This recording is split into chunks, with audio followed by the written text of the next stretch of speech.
Halo Celengers, kembali lagi bersama Mimin yang ganteng ini di Celengan Film pastinya. Tak lupa Mimin selalu doain kalian semua dalam keadaan sehat dan selalu dilancarkan rezekinya ya. Oke, di video kali ini Mimin akan menceritakan alur film yang berjudul Hentai Kamen yang dirilis pada tahun 2016. Film ini menceritakan pahlawan nyeleneh yang mempunyai kekuatan super saat memakai celana dalam sebagai topeng di wajahnya. Daripada kelamaan, yuk markiton. Mari kita menonton. Semua bermula ketika cowok SMA bernama Kyosuke yang ingin menyelamatkan siswi baru bernama Aiko. Dari kejadian mulia itu berubah menjadi konyol saat tiba-tiba saja wajahnya tertutupi sempak yang membuat kekuatannya berlipat ganda, sehingga Kyosuke menjadi hentai kamen. Kini Kyosuke bukan lagi siswa SMA, melainkan anak kuliah yang juga bekerja paruh waktu mengantar pesanan pizza. Namun, ia terus mendapat masalah karena terlambat membawa pizza sampai pada pelanggannya. Padahal memang rutenya yang jauh. Bosnya tidak mau tahu, ia pun mengancam akan mengganti Kyosuke dengan pembalap jika tetap tidak sampai tepat waktu.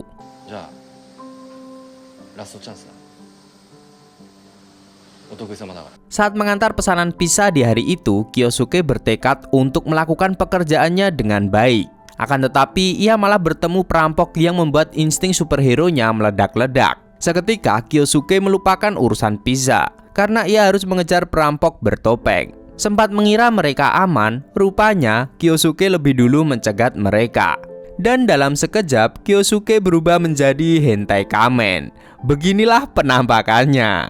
Hentai kamen menunjukkan aksinya dengan kekuatan dari sosisnya. Ia memecahkan kaca mobil dan melawan para perampok dengan sengatan listrik. Seketika, dua perampok itu sudah terkapar. Tapi Kyosuke harus membayar aksinya ini dengan dipecat dari restoran pizza. Aksi mengagumkan hentai kamen dimuat di koran, sehingga Aiko yang kini menjadi pacarnya bisa tahu jika Kyosuke masih menjadi hentai kamen.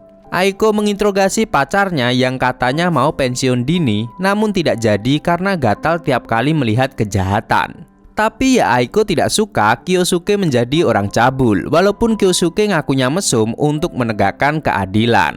Kemudian Aiko mengajak Kyosuke ke tempat sepi dan menagih celana dalamnya yang disimpan Kyosuke. Celana dalam itulah yang membuat kekuatan dalam diri Kyosuke meletup dan berubah menjadi hentai kamen.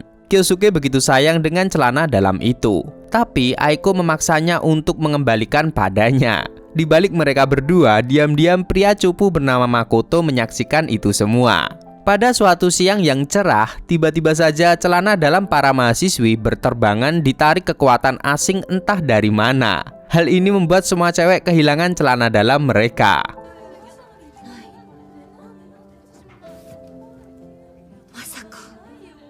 Mengetahui kejadian aneh ini, Aiko berpikir jika Kyosuke yang mengambil dalaman para cewek yang tentu saja langsung dibantah Kyosuke. Tapi hal ini malah bikin Kyosuke salah fokus karena berpikiran mesum dengan keadaan para cewek yang kehilangan celana dalamnya. Selepas pelajaran selesai, Kyosuke dipanggil dosen baru bernama Ayata untuk ke ruangannya.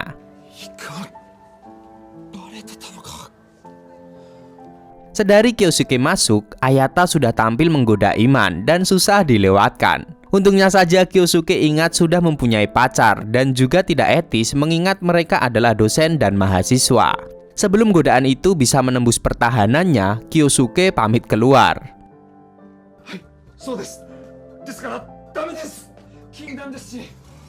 Di koridor kampus, ia melihat seorang gadis yang hampir kelepasan celana dalamnya karena ditarik kekuatan misterius yang tidak diketahui. Kyosuke membantu gadis itu, tapi tiba-tiba saja Aiko datang memergoki pacarnya dan langsung salah paham.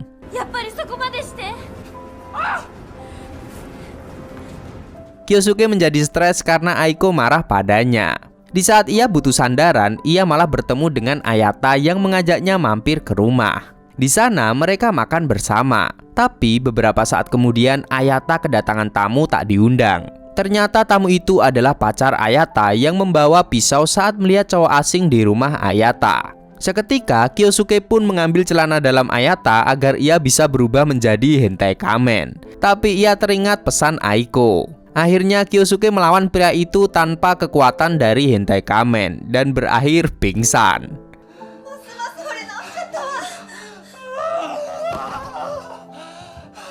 Sesaat ia terbangun, Kyosuke pulang diantar Ayata yang tiba-tiba mencium pipinya dan lagi-lagi Aiko memergokinya. Telah habis sudah nasibmu anak muda.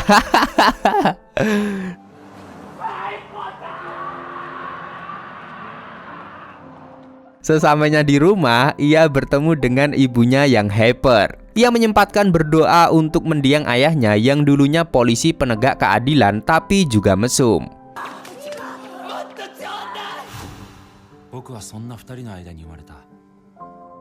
Malam ini Kyosuke sedang tidak mau meladeni keanehan ibunya itu karena pikirannya dipenuhi Aiko. Tapi ia malah melihat kilatan misterius yang ternyata berasal dari Mr. Vacuum. Rupanya ialah biang kerok di balik hilangnya celana dalam di penjuru kota. Ia sengaja menampakkan dirinya untuk menarik perhatian Hentai Kamen. Saat diserbu pasukan Mr. Vacuum, Kyosuke tidak bisa menahan diri untuk tidak berubah menjadi Hentai Kamen. Ia merogoh sakunya dan mengambil celana dalam Ayata. Sensasi aneh merasuki dirinya. Tapi menit berikutnya Kyosuke berubah menjadi Hentai Kamen.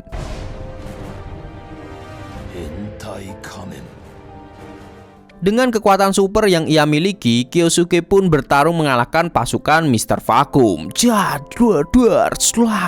Oke.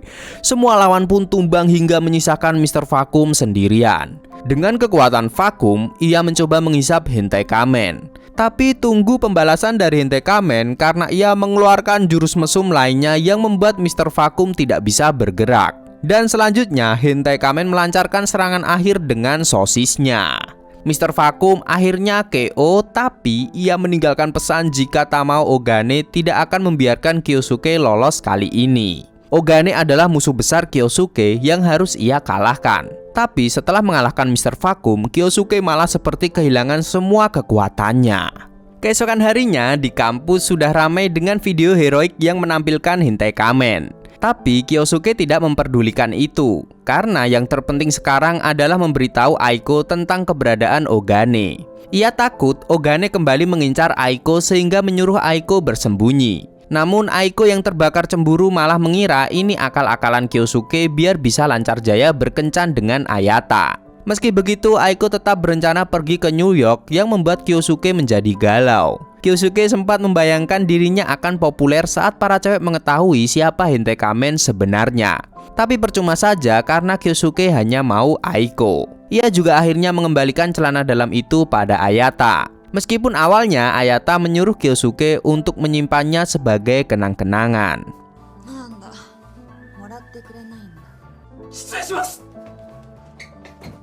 Kemudian adegan bergerak ke sebuah markas aneh. Mr. Vacuum tampak berubah bentuk menjadi kepiting meski wajahnya tetap sama. Ia dan pasukannya kedatangan Makoto si cowok culun. Mr. Vacuum menipu Makoto jika ialah pria yang dicintai Aiko. Sehingga ia harus mengalahkan Kyosuke yang mana adalah Hentai Kamen untuk menyelamatkan Aiko.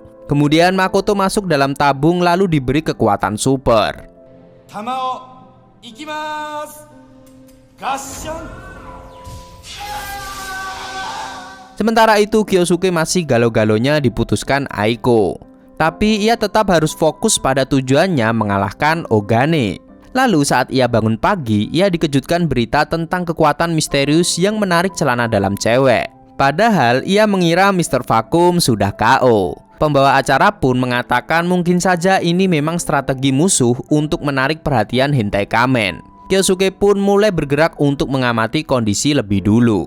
Betapa terkejutnya saat tidak ada lagi celana dalam para wanita. Bahkan ia harus mengganti topengnya dengan korset yang membuatnya tidak bisa melihat.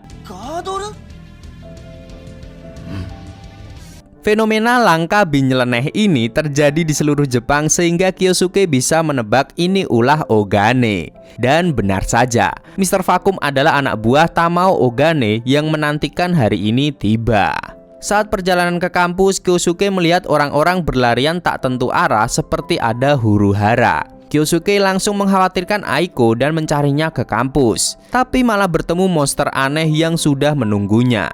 Ternyata monster bernama Dainoson ini diciptakan untuk membunuh Kyosuke. Dainoson meminta Aiko dan juga menyandera Ayata karena mereka terlibat hubungan istimewa dengan Kyosuke. Tapi Kyosuke menyanggah soal Ayata. Ia mengaku hanya berpikiran mesum dengan dosennya itu. Melihat situasi semakin kacau, Ayata melempar celana dalam yang dipakainya 3 kali sehari. Saat meraih celana itu, Kyosuke merasakan sensasi gairah terlarang sebelum akhirnya berubah menjadi hentai kamen.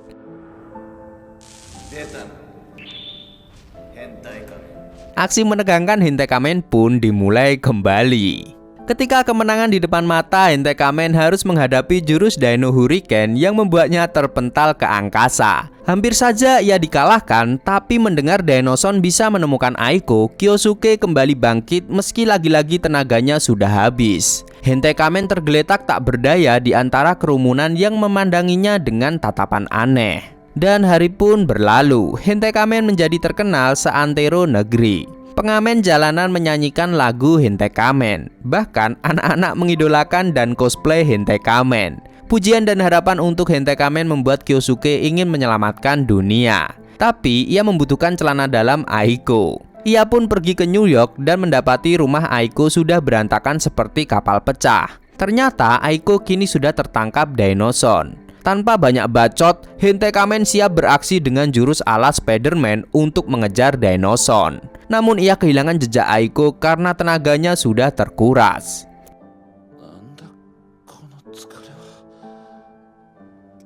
Kyosuke justru berada dalam mimpi dan bertemu dengan ayahnya. Di sana ia mendapat wangsit untuk mendaki Gunung Hida lalu mencari petapa genit. Hanya dengan cara itulah Kyosuke bisa mengalahkan monster itu. Demi ayahnya bisa selamat, Kyosuke pun menuruti pesan ayahnya lalu mencari petapa genit. Ia menemukan satu rumah yang pemiliknya bersikap cabul, sehingga ia sudah bisa menebak pria tua itu yang dimaksud ayahnya. Meskipun orang itu aneh setengah mati, tapi Kyosuke tetap mau berguru, padahal Kyosuke juga aneh. Si petapa genit sepakat akan mengajari Kyosuke meningkatkan level mesum dan mendapatkan kekuatan dalam waktu 1 minggu.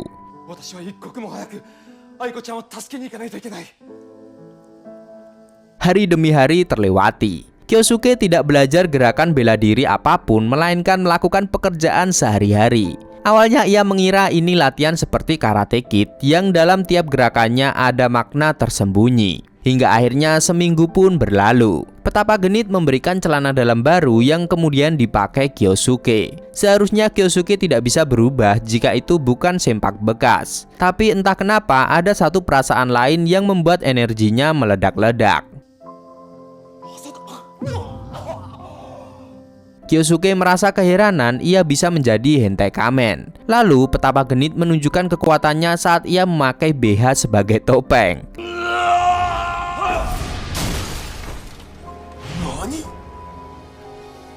Ternyata seminggu ini Kyosuke sengaja dibebaskan dari wanita untuk menguji seberapa kuat gairah mesum dalam jiwanya yang mengharapkan Aiko seorang. Dengan ini Kyosuke bisa menemukan Aiko saat menarik aromanya ke celana dalam yang baru. Setelah ia menemukan jawabannya, Kyosuke pamit lalu ia mendapat topeng iblis dari petapa genit. Dan ia begitu terkejut saat mengetahui si petapa genit ternyata adalah kakeknya. Sekeluarga mesum semua. Sementara itu, Aiko terkejut saat mengetahui jika monster yang menculiknya adalah Makoto. Di sana, Makoto memaksa Aiko menikah dengannya. Tapi di saat itulah hentai kamen muncul. Hentai kamen siap melawan musuh dengan mode iblis dan memasangkan topeng itu di sosisnya. Aksi-aksi berbahaya dengan berbagai jurus diperlihatkan. Hentai kamen melawan banyak monster yang ingin melihatnya mati.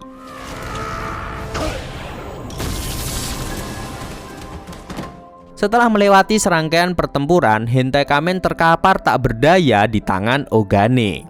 Di saat itu tiba-tiba saja Ayata menunjukkan jati dirinya yang diam-diam adalah pasukan Ogane. Jadi Ayata memang sengaja mendekati Kyosuke lalu menyerap energinya melalui celana dalam bekas. Melihat Kyosuke sudah di ujung kematian, Aiko berteriak dan melepas borgolnya. Ia memakai celana dalam baru dan melepasnya, lalu memakaikannya pada Kyosuke. Tapi Kyosuke tidak menunjukkan pergerakannya sehingga membuat Aiko berpikir melawan musuh dengan kekuatannya yang tidak seberapa.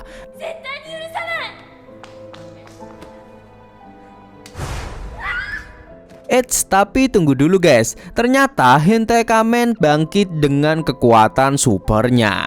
Ia meruntuhkan gedung dan menghabisi semua lawan termasuk Ogane. Kekuatannya tidak main-main setelah menghirup celana dalam bekas pacarnya sampai membuat gedung habis terbakar. Setelah kejadian ini, Hentai Kamen menggendong Aiko seperti pahlawan. Keesokan harinya, hari-hari sudah normal kembali dan Makoto juga sudah tobat.